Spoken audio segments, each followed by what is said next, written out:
Un France-Angleterre un peu particulier, ce mercredi la sélection française de l'armée de l'air qui jouait en noir recevait les Britanniques de la Royal Air Force au stade Porchefontaine de Versailles, une véritable tradition dans l'armée de l'air.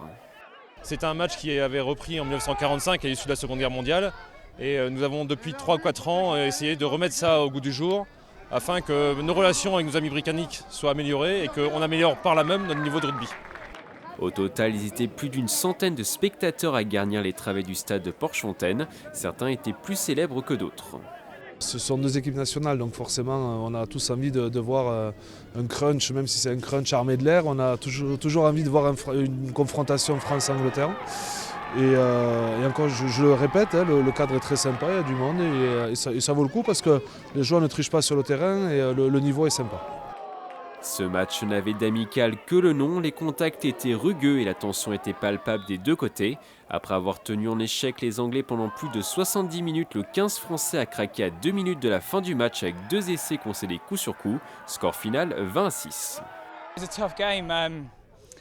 C'était un match serré et très tactique. C'était très dur de gagner ce match. Nous n'avons réussi à scorer qu'à 5 minutes de la fin. C'était vraiment très serré.